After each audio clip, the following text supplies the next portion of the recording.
पहाड़ों के बीच बसे विश्रामपुर गांव में रात का अंधेरा सिर्फ उजाला नहीं निगलता, बल्कि आवाजें भी निगल जाता है। रात होते ही यहाँ की हवा में एक अजीब सा सन्नाटा पसर जाता था। चाय पीते हुए, अरे मोहन, तुमने देखा, आज रात तो जंगल की हवा भी थम गई है। हवा नहीं थमी है रमेश, यह काल पिशाच का असर है। अमावस्या की रात, आज रात वह किसी की आवाज चुराने निकलेगा। फिर वही पुरानी बातें, काल पिशाच सिर्फ बच्चों को डराने की कहानियां हैं। कहानियां? तुम्हें याद नहीं, पिछले साल गांव के पुजारी की बेटी रात भर चिल्लाती रही, पर सुबह उसकी आवाज कहां थी? डॉक्टर ने कहा सदमा, पर गांव वाले जानते हैं वह आवाज काल पिशाच ने चुराई थी। ठीक है, मैं सिर्फ इतना जानता हूं कि हमें कल शहर से लकड़ी का नया ऑर्डर लाना है। मुझे डर इन भूतों से नहीं, बल्कि भूखे पेट से लगता है। दोनों की बातें चल ही रही थीं कि तभी दूर कहीं अजीब सी चीख सुनाई दी। वह चीख इंसानी नहीं थी, मानो कोई धुंधला शोर हो। दोनों डरकर एकदम चुप हो गए।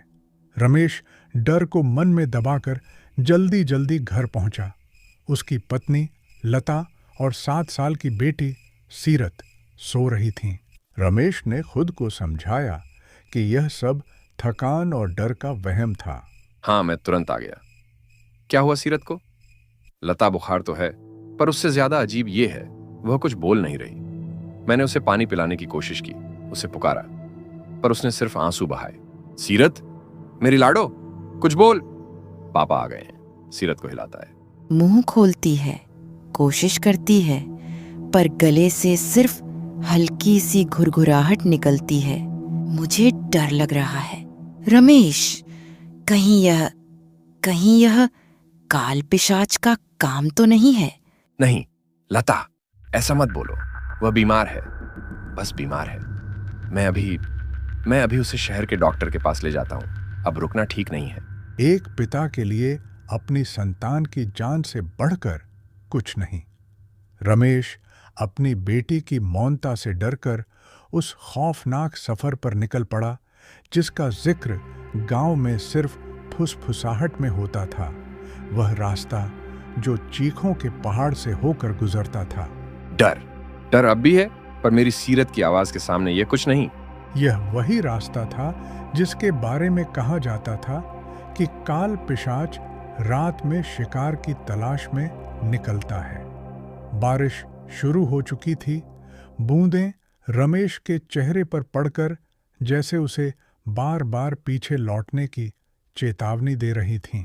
हमें जल्दी करनी होगी, जल्दी। अचानक रमेश को लगा कि साइकिल का हैंडल भारी हो रहा है।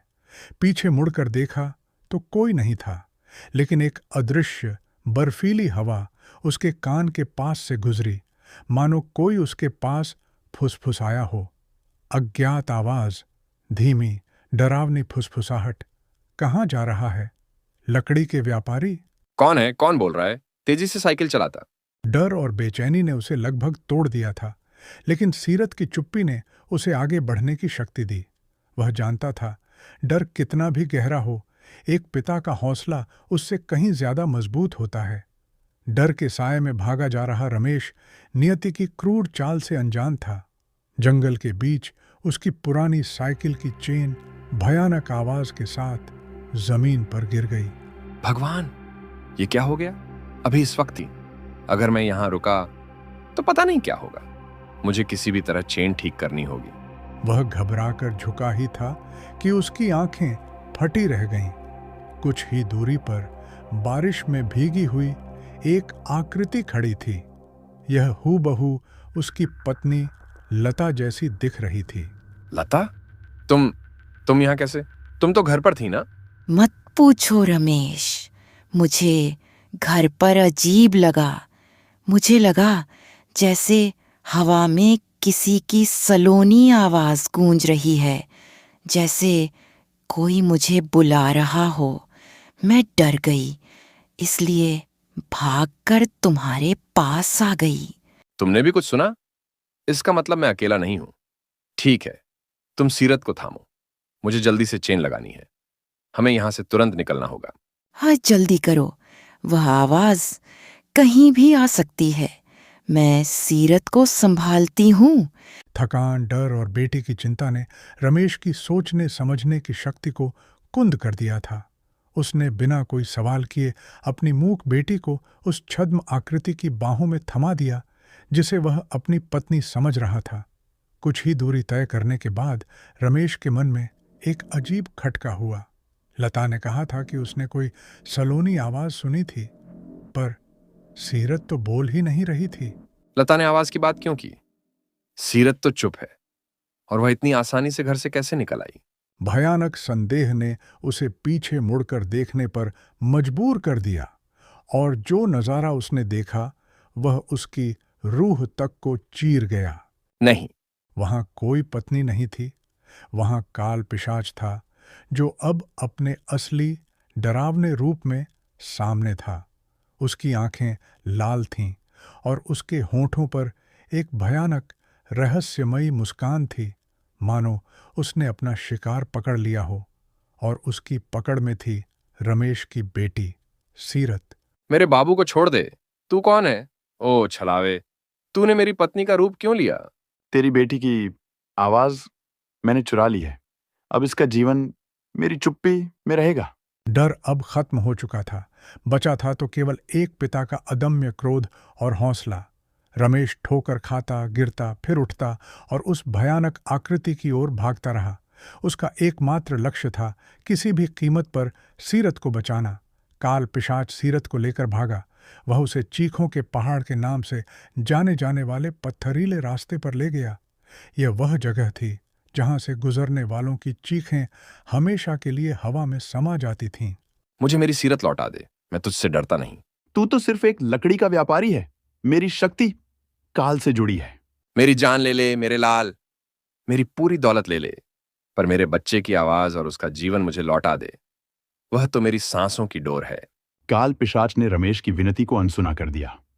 उसने सीरत को पहाड़ की चोटी की ओर खींचना शुरू किया, जहां वह शायद उसकी आवाज को हमेशा के लिए शांत कर देता।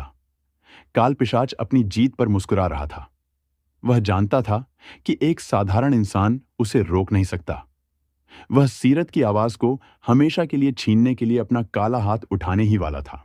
रुक जा, मेरी बेटी मेरी रूह का टुकड़ा है। तू मेरी जान ले सकता है, पर मेरा हौसला नहीं। रमेश को याद आया कि गांव के बुजुर्ग कहते थे, काल पिशाच सिर्फ अकेलेपन और डर से शक्ति पाता है, और उसे डर लगता है तेज अकारण शोर से। मैं तुझसे नहीं डरता, करके एक अंतिम जोरदार आवाज में चिल्लाता है। छोड़ दे मेरी बेटी को। रमेश की चीख, जो डर की नहीं बल्कि शुद्ध पिता के प्रेम की थी, उस पहाड़ के सन्नाटे को चीर गई। अप्रत्याशित चीख से असहज हुआ। चुप हो जा। ठीक उसी क्षण अचानक पहाड़ के ऊपर, जहां से रास्ता शहर की ओर जाता था, तेज हेडलाइट का प्रकाश अंधकार को चीरता हुआ आया। यह कोई साधारण रोशनी नहीं थी, बल्कि एक तेज सफेद अकारण प्रकाश था। वह प्रकाश और एक तेज हॉर्न की गड्डी गद्दाहट, जो रमेश के दोस्त मोहन की लकड़ी वाली ट्रक से आई थी, काल पिशाच के लिए असहनीय थी। कौन है वहां? रमेश, क्या हुआ? काल पिशाच प्रकाश और आवाज के इस अचानक हमले से सहम गया। उसे लगा जैसे उसकी शक्ति टूटने लगी है। नहीं। काल पिशाच धुएं की तरह गायब हो गया। सीरत उसकी पकड़ से छूटकर नीचे पत्थरों पर गिर गई। रमेश ने दौड़कर अपनी बेटी को उठा लिया। मेरी सीरत, मेरे लाल। रमेश, तुम ठीक हो? कौन था वो? मैं बस लकड़ियों का माल लेने शहर जा रहा था, सोचा यहां से गुजर जाऊं। तूने आज मेरी जान नहीं, मेरी पूरी दुनिया बचा ली। वह छलावा था, काल पिशाच। सीरत अपने पिता के सीने पर सुरक्षित थी। अचानक एक पल के लिए उसके गले से एक छोटी टूटी हुई आवाज निकली। अगली सुबह रमेश और सीरत गांव लौटे। सीरत अब भी पूरी तरह से ठीक नहीं हुई थी, लेकिन उसकी आवाज वापस आने लगी थी। भगवान, तुम दोनों, मैं रात भर। हम सुरक्षित हैं लता, सीरत को कुछ नहीं होगा। पापा, यह एक छोटी सी आवाज थी, पर रमेश के लिए यह दुनिया का सबसे मधुर संगीत था। हाँ मेरी जान, हाँ। उस रात की कहानी विश्रामपुर के इतिहास में हमेशा के लिए दर्ज हो गई। गांव वालों ने सीखा कि काल पिशाच कितना भी शक्तिशाली क्यों न हो, वह निस्वार्थ प्रेम, बलिदान और एकजुटता के सामने नहीं टिक सकता। डर कितना भी गहरा क्यों न हो, एक पिता का निडर प्रेम और उसका हौसला उससे कहीं ज्यादा मजबूत होता है।